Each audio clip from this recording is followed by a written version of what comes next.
अमावस की वो काली घुप अंधेरी रात।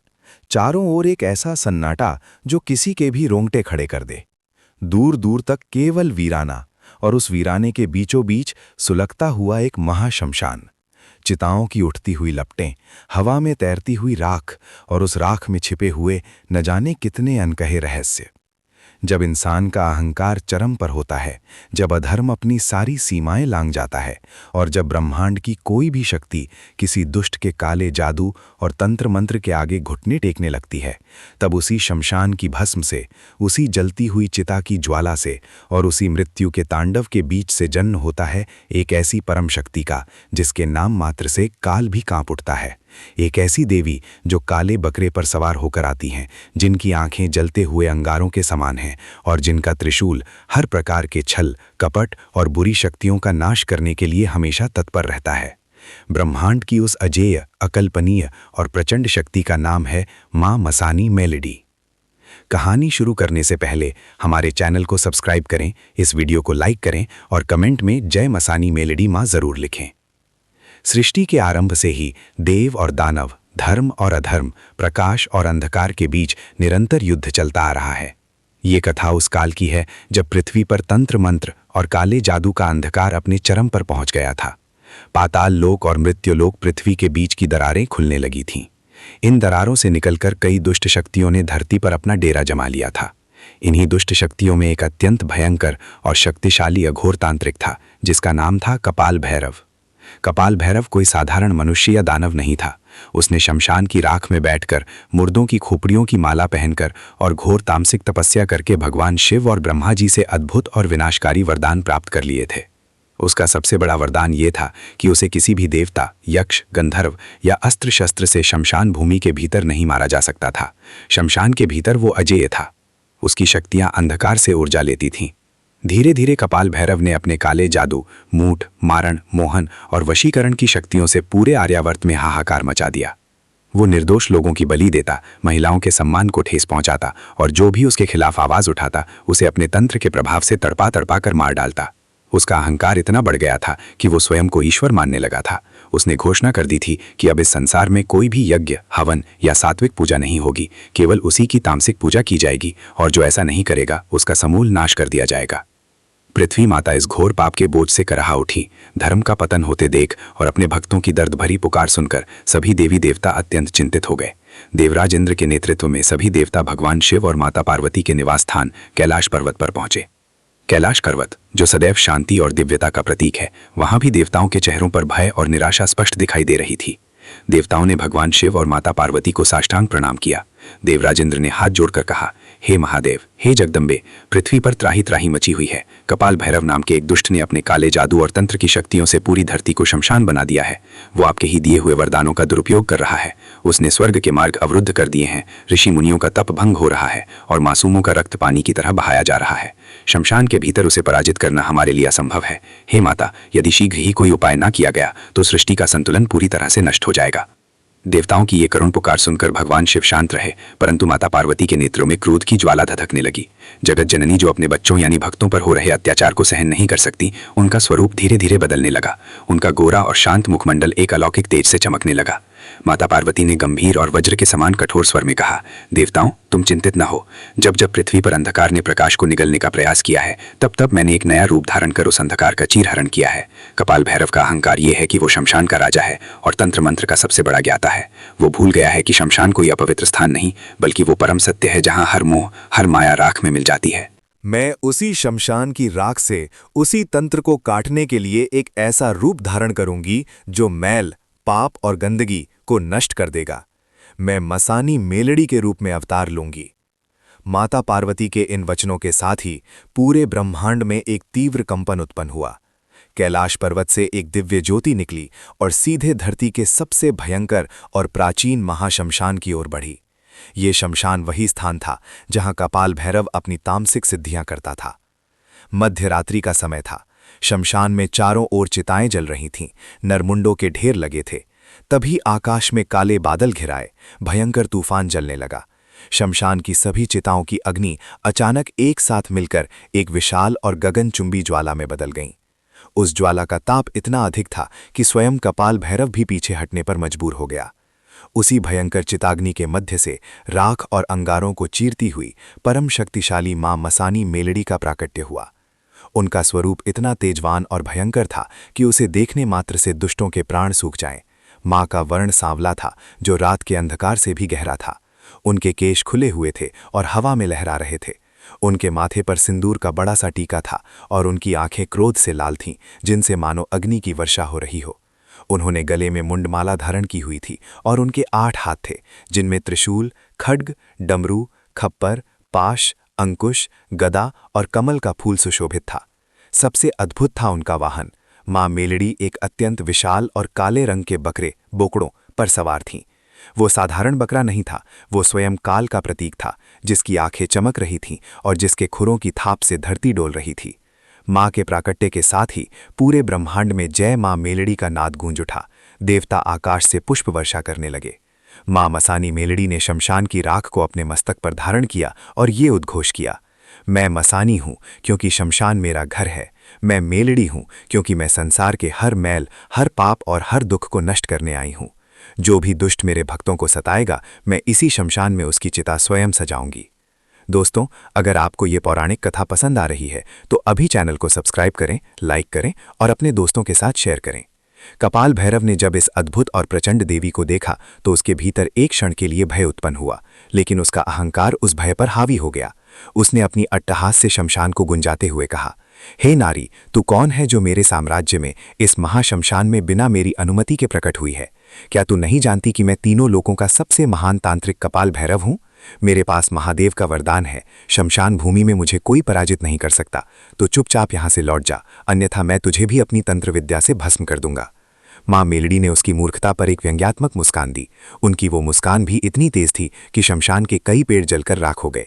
मां ने मेघ के समान गरजते हुए कहा, अरे मूर्ख और अहंकारी पापी, तूने भगवान शिव से वरदान प्राप्त कर स्वयं को अमर समझ लिया है।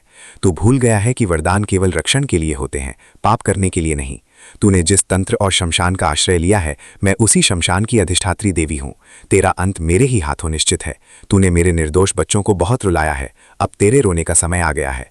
अपने सारे अस्त्र शस्त्र और तंत्र विद्या का प्रयोग कर ले, ताकि मरते समय तुझे ये पछतावा न रहे कि तुझे अवसर नहीं मिला। कपाल भैरव क्रोध से पागल हो गया। उसने अपने हाथों में एक नरमुंड लिया और उसमें कुछ तामसिक मंत्र पढ़कर मां मेलड़ी की ओर फेंका। उस नरमुंड से हजारों विषैले सर्प उत्पन्न हुए और मां की ओर फुंकारते हुए दौड़े। मां मेलड़ी ने अपने त्रिशूल को धरती पर पटका। त्रिशूल से एक दिव्य अग्नि प्रकट हुई, जिसने पल भर में उन सभी सर्पों को भस्म कर दिया। ये देखकर कपाल भैरव ने अपनी सबसे भयंकर विद्या महामारण मूठ का प्रयोग किया। उसने काले उड़द और सिंदूर से एक पुतला बनाया और उस पर मां का आवाहन कर उसमें सुइयां चुभानी शुरू की।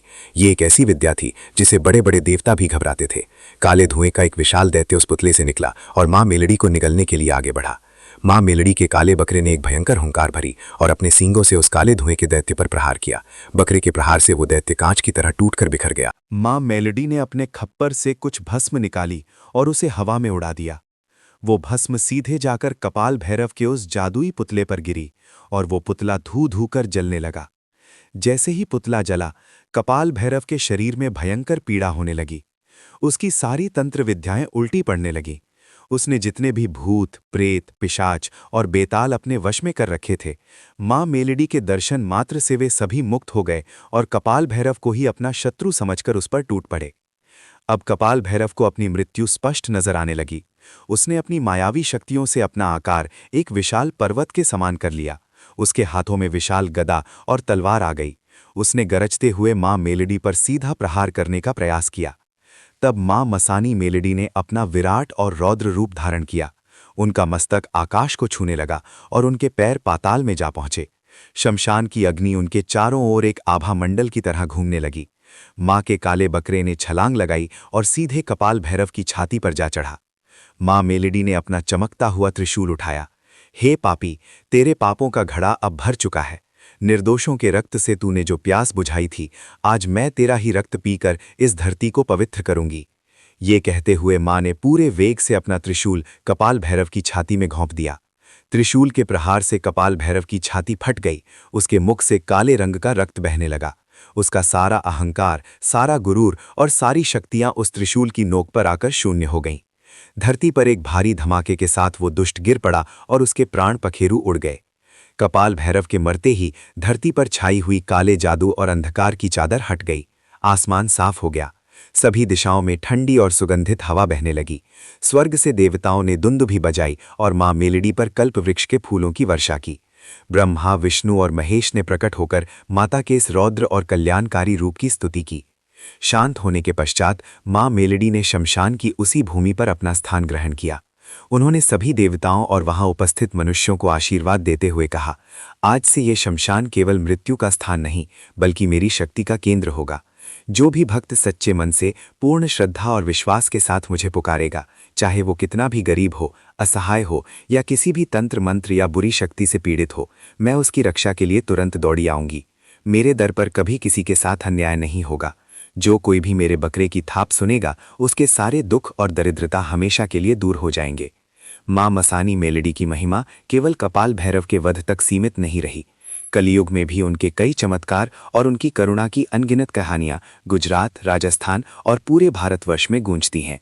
ऐसी ही एक अत्यंत प्रसिद्ध कथा है भक्त विमलदास और अहंकारी राजा की। सौराष्ट्र के एक छोटे से गांव में विमलदास नाम का एक अत्यंत निर्धन और सीधा साधा व्यक्ति रहता था।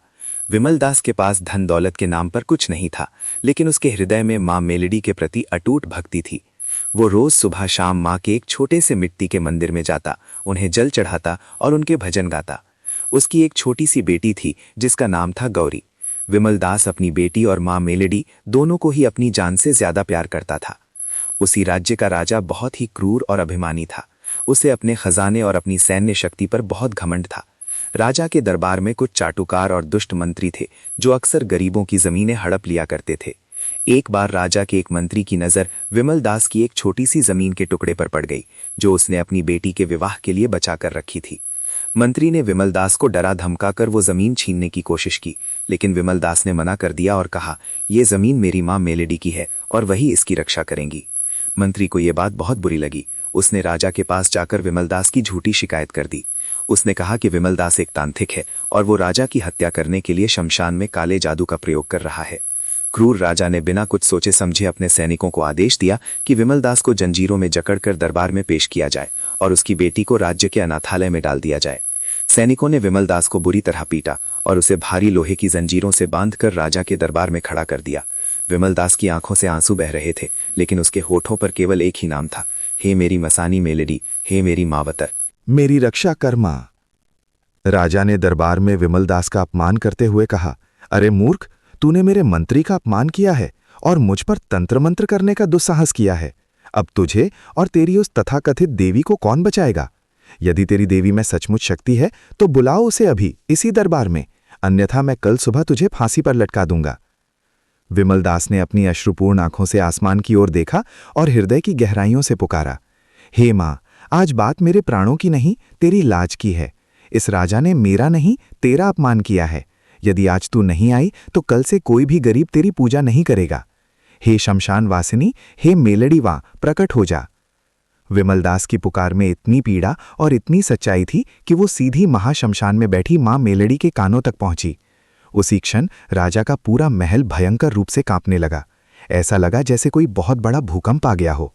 महल के बाहर बंधे हुए हाथी और घोड़े भय से चिंघाड़ने लगे, दरबार के झूमर हिलने लगे और महल के दरवाजे अपने आप जोर जोर से टकराने लगे। तभी दरबार के मुख्य द्वार से एक भयंकर काले बकरे के चलने की आवाज आने लगी, ठक ठक ठक। वो आवाज इतनी भारी थी कि राजा के सिंहासन के नीचे की जमीन फटने लगी। दरबारियों के चेहरे डर से पीले पड़ गए और फिर एक तेज रोशनी के साथ मां मसानी मेलेडी साक्षात राजा के दरबार में प्रकट हो गईं। उनका स्वरूप अत्यंत उग्र था। उनकी आंखें क्रोध से अग्नि उगल रही थीं। काले बकरे पर सवार, हाथों में त्रिशूल और खड्ग लिए मां को देखकर राजा और उसके सैनिकों के हाथ पैर सुन पड़ गए। किसी की भी अपनी जगह से हिलने की हिम्मत नहीं हो रही थी। मां मेलेडी ने एक हुंकार भरी। उस हुंकार से महल की दीवारें दरकने लगीं। मां का वाहन वो विशाल काला बकरा आगे बढ़ा और उसने विमलदास को बंधी हुई भारी लोहे की जंजीरों को अपने दांतों से ऐसे चबा लिया जैसे वे कोई कच्चे धागे हों।